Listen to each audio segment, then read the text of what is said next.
नमस्कार, जय हिंद दोस्तों। नॉलेज पंडित के यूट्यूब चैनल पर आपका स्वागत है। दोस्तों, इस वीडियो में हम आपके लिए 100 वन लाइनर क्वेश्चंस लेकर आए हैं जो कि हर एग्जाम के लिए इंपॉर्टेंट है। आप किसी भी एग्जाम की तैयारी कर रहे हैं, आप हमारे ये वीडियो देख सकते हैं। 100 प्रश्न सिलेक्टेड हैं इस वीडियो में। चैनल पर अगर आप हमारे नए हैं तो सब्सक्राइब ज़रूर करें और वीडियो को लाइक ज़रूर करिएगा, क्योंकि आपके द्वारा किया हुआ लाइक हमारे लिए मोटिवेशन देता है आपके लिए और मेहनत करने के लिए। तो अपने दोस्तों के साथ शेयर भी करिएगा, लाइक करिएगा और चैनल को सब्सक्राइब ज़रूर करिएगा। चलिए हम शुरू करते हैं। तो सबसे पहला प्रश्न है, अनुशीलन समिति की स्थापना किसने की थी? तो पी मित्रा जी ने अनुशीलन समिति की स्थापना की थी। इनकलाब जिंदाबाद का नारा किसने दिया था? तो मोहम्मद इकबाल ने इनकलाब जिंदाबाद का नारा दिया था। इंडियन ओपिनियन पत्रिका के प्रथम संपादक कौन थे? तो मनसुख लाल नजार जी इंडियन ओपिनियन पत्रिका के प्रथम संपादक थे। करो या मरो का नारा किसने दिया था? तो महात्मा गांधी जी के द्वारा करो या मरो का नारा दिया गया था। काकोरी षड्यंत्र कांड में फांसी की सजा से कौन बच गया था? तो चंद्रशेखर आजाद जी काकोरी षड्यंत्र कांड में फांसी की सजा से बच गए थे।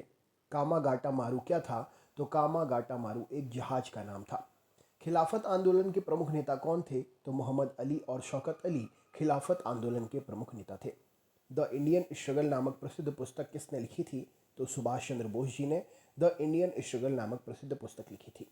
नेहरू राष्ट्रभक्त हैं जबकि जिन्ना राजनीतिज्ञ, यह कथन किसका था? तो मौलाना आज़ाद जी का यह कथन था कि नेहरू राष्ट्रभक्त हैं जबकि जिन्ना एक राजनीतिज्ञ। बहिष्कृत भारत पत्रिका से कौन संबंधित हैं? तो बहिष्कृत भारत पत्रिका से grand old man of India दादा भाई नौरोजी संबंधित थे। भारत छोड़ो आंदोलन के समय किसने कांग्रेस रेडियो का प्रसारण किया था? तो उषा मेहता जी ने भारत छोड़ो आंदोलन के समय कांग्रेस रेडियो का प्रसारण किया था। भारत छोड़ो प्रस्ताव पारित होने के वक्त उस समय कांग्रेस के अध्यक्ष कौन थे? तो सरदार पटेल जी भारत छोड़ो प्रस्ताव पारित होने के वक्त उस समय कांग्रेस के अध्यक्ष थे। लोक हितवादी उपनाम से किसे जाना जाता था? तो गोपाल हरि देशमुख जी को लोक हितवादी उपनाम से जाना जाता था। स्वराज मेरा जन्मसिद्ध अधिकार है, उपरोक्त कथन किसका है? तो बाल गंगाधर तिलक जी का यह कथन है, स्वराज मेरा जन्मसिद्ध अधिकार है। 1857 के स्वाधीनता संघर्ष की वीरांगना रानी लक्ष्मीबाई जी की जन्मस्थली क्या है? तो 1857 के स्वाधीनता संघर्ष की वीरांगना महारानी लक्ष्मीबाई जी की जन्मस्थली वाराणसी है। 1915-16 में होम रूल लीग किन दो व्यक्तियों ने नेतृत्व में शुरू की थी? तो 1915-16 में होम रूल लीग जो है तिलक और एनी बेसेंट जी के द्वारा शुरू की गई थी। 1922 में गांधी जी ने सत्याग्रह आंदोलन किस घटना के कारण वापस ले लिया था? तो 1922 में गांधी जी ने सत्याग्रह आंदोलन चौरी चौरा हिंसक घटना के कारण वापस ले लिया था। 1932 में पूना पैक्ट के बाद स्थापित हुआ हरिजन सेवक संघ, उसके अध्यक्ष कौन थे? तो पूना पैक्ट के बाद में जो स्थापित हुआ हरिजन सेवक संघ, इसके अध्यक्ष घनश्याम दास बिरला जी थे। 1946 में कैबिनेट मिशन का नेतृत्व किसके द्वारा किया गया? तो 1946 में कैबिनेट मिशन का नेतृत्व सर पैथिक लॉरेंस के द्वारा किया गया था। अंग्रेजों के विरुद्ध खान अब्दुल गफ्फार खान द्वारा प्रारंभ किए आंदोलन का नाम क्या था? तो अंग्रेजों के विरुद्ध खान अब्दुल गफ्फार खान द्वारा प्रारंभ किए गए आंदोलन का नाम लाल कुर्ती रेड शर्ट आंदोलन था। अखिल भारतीय कांग्रेस की प्रथम महिला अध्यक्ष कौन थी? तो श्रीमती एनी बेसेंट जी अखिल भारतीय कांग्रेस की पहली महिला अध्यक्ष थी। अखिल भारतीय मुस्लिम लीग की स्थापना किसने की थी? तो नवाब सलीमुल्लाह खान ने अखिल भारतीय मुस्लिम लीग की स्थापना की थी। अखिल भारतीय राष्ट्रीय कांग्रेस की प्रथम महिला अध्यक्ष कौन थी? तो अखिल भारतीय राष्ट्रीय कांग्रेस की प्रथम महिला अध्यक्ष नलिनी सेन गुप्ता जी थी।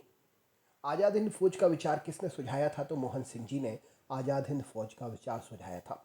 एक साप्ताहिक के रूप में यंग इंडिया का आरंभ किसने किया था? तो होम रूल पार्टी ने एक साप्ताहिकी के रूप में यंग इंडिया का आरंभ किया था। काकोरी केस के अभियुक्तों के बचाव हेतु किसकी अध्यक्षता में एक समिति का गठन हुआ था? तो काकोरी केस के अभियुक्तों के बचाव हेतु गोविंद वल्लभ पंत की अध्यक्षता में एक समिति का गठन हुआ था। कानपुर संयंत्र मुकदमा किस आंदोलन के नेताओं के द्वारा विरुद्ध था? तो कानपुर संयंत्र मुकदमा जो था साम्यवादी आंदोलन नेताओं के विरुद्ध था। किस आंदोलन के साथ अरुणा आसफ अली जुड़ी हुई हैं? तो भारत छोड़ो आंदोलन के साथ में अरुणा आसफ अली जुड़ी हुई हैं। किस आंदोलन में सरदार वल्लभ भाई पटेल ने मुख्य भूमिका निभाई थी? तो बारदोली सत्याग्रह में सरदार वल्लभ भाई पटेल जी ने मुख्य भूमिका निभाई थी। किस प्रथम भारतीय प्रधानमंत्री ने अफगानिस्तान की यात्रा की थी? तो जवाहरलाल नेहरू जी प्रथम भारतीय प्रधानमंत्री जिन्होंने अफगानिस्तान की यात्रा की थी। किस बात ने गांधी जी को फरवरी 1922 में सविनय अवज्ञा आंदोलन स्थगित करने पर बाध्य कर दिया था? तो चौरी चौरा और अन्य स्थानों पर हुई हिंसक घटनाओं ने गांधी जी को फरवरी 2022 में सविनय अवज्ञा आंदोलन स्थगित करने पर बाध्य कर दिया था। किस भारतीय राष्ट्रीय आंदोलन का शीर्ष गीत वंदे मातरम था? तो भारतीय राष्ट्रीय आंदोलन स्वदेशी आंदोलन का शीर्ष गीत वंदे मातरम था। किसने गदर पार्टी को स्थापित किया था? तो लाला हरदयाल जी ने गदर पार्टी को स्थापित किया था। आर्यों के आदिदेश के बारे में किसने लिखा है? तो बाल गंगाधर तिलक जी ने आर्यों के आदिदेश के बारे में लिखा है। किसने कहा था कि तिलक भारतीय अशांति के जनक हैं? तो तिलक को भारतीय अशांति का जनक वैलेंटाइन शेरोल ने कहा था। किसने विदेश में गणतंत्रात्मक सरकार की स्थापना की थी? तो महेंद्र प्रताप जी ने विदेश में गणतंत्रात्मक सरकार की स्थापना की थी। भारतीय अशांति के जनक के रूप में किसे जाना जाता है? तो लोकमान्य बाल गंगाधर तिलक जी को भारतीय अशांति के जनक के रूप में जाना जाता है। क्रांतिकारी चंद्रशेखर आज़ाद को अंग्रेजों ने कैसे मार डाला था? तो मुठभेड़ में गोलियों के द्वारा क्रांतिकारी चंद्रशेखर आज़ाद जी को अंग्रेजों ने मार डाला था। खिलाफत आंदोलन का परिणाम क्या हुआ था? तो हिंदू मुस्लिम मतभेदों में कमी आई थी खिलाफत आंदोलन के बाद। खिलाफत स्वराज पार्टी की स्थापना किसने की थी? तो खिलाफत स्वराज पार्टी की स्थापना CR दास और मोतीलाल नेहरू जी ने की थी। गदर आंदोलन की स्थापना किसने की थी? तो लाला हरदयाल जी ने गदर आंदोलन की स्थापना की थी। गदर पार्टी की स्थापना कहाँ पर हुई थी? तो संयुक्त राज्य अमेरिका में गदर पार्टी की स्थापना हुई थी। गांधी जी की दृष्टि में अहिंसा का अर्थ क्या है? तो सत्य की प्राप्ति का रास्ता गांधी जी की दृष्टि में अहिंसा का अर्थ है। गांधी जी के नाम से पहले महात्मा कब जोड़ा गया? तो चंपारण सत्याग्रह के दौरान गांधी जी के नाम से पहले महात्मा जोड़ा गया था। गांधी जी को किसने सर्वप्रथम राष्ट्रपिता कहकर संबोधित किया था? तो सुभाष चंद्र बोस जी ने गांधी जी को सर्वप्रथम राष्ट्रपिता कहकर संबोधित किया था। गांधी इरविन समझौता किस वर्ष हुआ था? तो 1931 में गांधी इरविन समझौता हुआ था। गांधी जी के राम राज्य के युगल सिद्धांत कौन थे? तो सत्य और अहिंसा गांधी जी के राम राज्य के युगल सिद्धांत थे। गांधी जी ने अपना राजनीतिक गुरु किसे माना था? तो गोपाल कृष्ण गोखले जी को गांधी जी ने अपना राजनीतिक गुरु माना था। जतिन दास जी किस आरोप में बंदी बनाए गए थे? तो लाहौर षड्यंत्र मामले में जतिन दास जी बंदी बनाए गए थे। जलियांवाला बाग हत्याकांड कब हुआ था? तो 13 अप्रैल 1919 को जलियांवाला बाग हत्याकांड हुआ था। जलियांवाला बाग हत्याकांड के लिए जिम्मेदार जनरल डायर को किसने मारा था? तो उधम सिंह जी ने जलियांवाला बाग हत्याकांड के लिए जिम्मेदार जनरल डायर को मारा था। जिया तरंग आंदोलन कहाँ पर प्रारंभ हुआ था? तो नागालैंड में जिया तरंग आंदोलन प्रारंभ हुआ था। तीनों गोलमेज सम्मेलन में किसने भाग लिया था? तो BR अम्बेडकर जी ने तीनों गोलमेज सम्मेलन में भाग लिया था। दांडी मार्च क्यों शुरू किया गया था? नमक कानून को तोड़ने के लिए दांडी मार्च शुरू किया गया था। दादा भाई नौरोजी किस नाम से जाने जाते थे? तो grand old man of India के नाम से दादा भाई नौरोजी जाने जाते थे। देवबंद आंदोलन यूपी, उस समय जिसे संयुक्त प्रांत के नाम से जाना जाता था, किस वर्ष में हुआ था? तो यूपी संयुक्त प्रांत में देवबंद आंदोलन 1866 में हुआ था। पत्रकार के कर्तव्य का निर्वहन करते हुए जेल जाने वाले प्रथम भारतीय कौन थे? तो बाल गंगाधर तिलक पत्रकारिता के कर्तव्य का निर्वहन करते हुए जेल जाने वाले पहले भारतीय थे। पूना पैक्ट किससे संबंधित था? तो दलित वर्ग से पूना पैक्ट संबंधित था। पूना पैक्ट पर किसने हस्ताक्षर किए थे? तो गांधी जी और अंबेडकर ने पूना पैक्ट पर हस्ताक्षर किए थे। बंग भंग विरोधी आंदोलन का प्रारंभ कब से हुआ था? तो 7 अगस्त 1905 से बंग भंग विरोधी आंदोलन प्रारंभ हुआ था। बंगाल का एकीकरण किस वर्ष संपन्न हुआ? तो 1912 में बंगाल का एकीकरण संपन्न हुआ। बंगाल के विभाजन के समय बंगाल का लेफ्टिनेंट गवर्नर कौन था?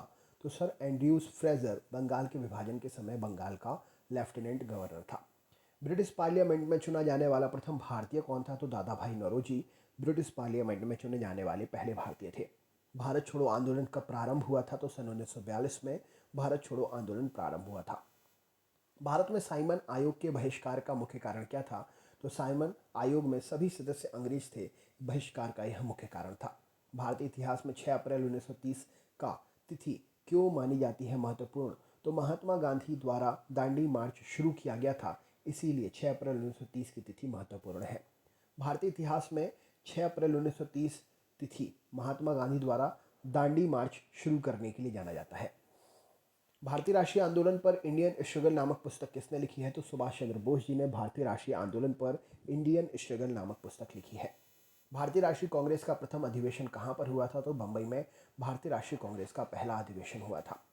भारतीय राष्ट्रीय कांग्रेस के प्रथम मुस्लिम अध्यक्ष कौन थे? तो बदरुद्दीन तैयब जी भारतीय राष्ट्रीय कांग्रेस के प्रथम मुस्लिम अध्यक्ष थे। भारतीय राष्ट्रीय कांग्रेस का प्रथम विभाजन कब हुआ था? तो 1907 सूरत अधिवेशन में भारतीय राष्ट्रीय कांग्रेस का पहला विभाजन हुआ था। भारतीय राष्ट्रीय कांग्रेस का लाहौर अधिवेशन कब हुआ था? तो सन 1929 में भारतीय राष्ट्रीय कांग्रेस का लाहौर अधिवेशन हुआ था। भारतीय राष्ट्रीय कांग्रेस की प्रथम महिला अध्यक्ष कौन थी? तो श्रीमती एनी बेसेंट जी भारतीय राष्ट्रीय कांग्रेस की प्रथम महिला अध्यक्ष थी। भारतीय राष्ट्रीय कांग्रेस की स्थापना किसने की थी? तो ए ह्यूम ने भारतीय राष्ट्रीय कांग्रेस की स्थापना की थी। भारतीय राष्ट्रीय कांग्रेस के किस अंतिम अधिवेशन में बाल गंगाधर तिलक ने भाग लिया था? तो भारतीय राष्ट्रीय कांग्रेस के अमृतसर अधिवेशन 1919 में बाल गंगाधर तिलक जी ने भाग लिया था। भारतीय राष्ट्रीय कांग्रेस के सन 1905 ईस्वी के बनारस अधिवेशन के अध्यक्ष कौन थे? तो गोपाल कृष्ण गोखले जी बनारस अधिवेशन के अध्यक्ष थे। भारतीय राष्ट्रीय कांग्रेस के सर्वप्रथम मुस्लिम अध्यक्ष कौन थे? तो बदरुद्दीन तैयब जी भारतीय राष्ट्रीय कांग्रेस के सर्वप्रथम मुस्लिम अध्यक्ष थे। भारतीय राष्ट्रीय कांग्रेस ने पूर्ण स्वराज को अपना उद्देश्य किस वर्ष घोषित किया था? तो भारतीय राष्ट्रीय कांग्रेस ने पूर्ण स्वराज को अपना उद्देश्य 1929 में घोषित किया था। भारतीय राष्ट्रीय कांग्रेस ने पूर्ण स्वराज प्राप्ति के लिए लक्ष्य किस वर्ष घोषित किया था? तो भारतीय राष्ट्रीय कांग्रेस ने पूर्ण स्वतंत्रता प्राप्ति का लक्ष्य वर्ष 1929 में घोषित किया था। भारतीयों को 1947 में सार्वभौम सत्ता सौंपने की योजना किस नाम से जानी जाती है? तो भारतीयों को 1947 में सार्वभौम सत्ता सौंपने की योजना माउंटबेटन योजना के नाम से जानी जाती है। मराठी पाक्षिक बहिष्कृत भारत किसने आरंभ किया था? तो B.R. अम्बेडकर जी ने मराठी पाक्षिक बहिष्कृत भारत आरंभ किया था। महात्मा गांधी के राजनीतिक गुरु कौन थे? तो गोपाल कृष्ण गोखले जी महात्मा गांधी के राजनीतिक गुरु थे। महात्मा गांधी के राम राज्य के युगल सिद्धांत क्या थे? तो सत्य और अहिंसा महात्मा गांधी के राम राज्य के युगल सिद्धांत थे। महात्मा गांधी को सर्वप्रथम राष्ट्रपिता किसने कहा था? तो सुभाष चंद्र बोस जी ने महात्मा गांधी जी को सबसे पहले राष्ट्रपिता कहा था। महात्मा गांधी द्वारा चलाया गया प्रथम जन आंदोलन कौन सा था? तो महात्मा गांधी द्वारा चलाया गया पहला जन आंदोलन असहयोग आंदोलन था। महाराष्ट्र में गणपति पर्व का श्री गणेश किसने किया था? तो महाराष्ट्र में गणपति पर्व का श्री गणेश बाल गंगाधर तिलक जी ने किया था। माउंटबेटन योजना किसका आधार बनी थी? तो देश में विभाजन का आधार माउंटबेटन योजना बनी थी। मुस्लिम लीग का प्रथम अध्यक्ष कौन था? तो आगा खां जी मुस्लिम लीग के पहले अध्यक्ष थे।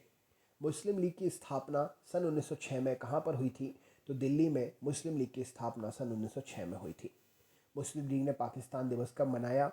तो 23 मार्च 1943 को मुस्लिम लीग ने पाकिस्तान दिवस मनाया था। लाल कुर्ती दल क्यों संगठित किया गया था? तो अंग्रेजों को निकालने के लिए लाल कुर्ती दल संगठित किया गया था। लाला लाजपत राय किसके विरोध में हुए लाठीचार्ज में घायल हुए थे? तो लाला लाजपत राय जी साइमन कमीशन के विरोध में हुए लाठीचार्ज में घायल हुए थे। लॉर्ड कर्जन ने 1905 में बंगाल विभाजन कर दिया। विभाजन को किस वर्ष समाप्त किया गया था? तो कर्जन द्वारा 1905 में किए गए विभाजन को 1912 में निरस्त किया गया। 1919 में अखिल भारतीय खिलाफत सम्मेलन का अध्यक्ष किसे चुना गया? तो महात्मा गांधी जी को अखिल भारतीय खिलाफत सम्मेलन का अध्यक्ष 1919 में चुना गया था। 1928 में हिंदुस्तान सोशलिस्ट रिपब्लिकन एसोसिएशन की स्थापना कहाँ पर हुई थी? तो दिल्ली में 1928 में हिंदुस्तान सोशलिस्ट रिपब्लिक एसोसिएशन की स्थापना हुई थी। 1940 में मुस्लिम लीग के अधिवेशन में पाकिस्तान के सृजन का प्रस्ताव किसने रखा था? तो 1940 के मुस्लिम लीग के अधिवेशन में पाकिस्तान के सृजन का प्रस्ताव खली कुजम्मा ने रखा था। विदेश में प्रथम स्वतंत्र भारतीय सरकार किसने स्थापित की? तो राजा महेंद्र प्रताप सिंह जी ने विदेश में प्रथम स्वतंत्र भारतीय सरकार स्थापित की थी। साइमन कमीशन भारत किस वर्ष आया? तो 1928 में साइमन कमीशन भारत आया था। सुभाष चंद्र बोस के त्यागपत्र देने के बाद भारतीय राष्ट्रीय कांग्रेस का अध्यक्ष किसे चुना गया? तो राजेंद्र प्रसाद जी को सुभाष चंद्र बोस के त्यागपत्र देने के बाद में भारतीय राष्ट्रीय कांग्रेस का अध्यक्ष चुना गया था। सोमेंद्र नाथ टैगोर द्वारा स्थापित दल का नाम क्या था? तो क्रांतिकारी साम्यवादी दल सोमेंद्र नाथ टैगोर द्वारा स्थापित दल का नाम था। दोस्तों, ये सीरीज़ आगे यूं ही जारी रहेगी। अगर आप हमारे चैनल पर नए हैं तो आगे के वीडियो देखने के लिए चैनल को सब्सक्राइब ज़रूर कर लें। वीडियो को लाइक करना ना भूलिएगा और अपने ग्रुप में शेयर ज़रूर करिएगा। और अगर कुछ पूछना चाहते हैं तो कमेंट ज़रूर करें। तो मिलते हैं नेक्स्ट टॉपिक नेक्स्ट वीडियो। आप अपना ख्याल रखें। जय हिंद, जय भारत, भारत माता की जय।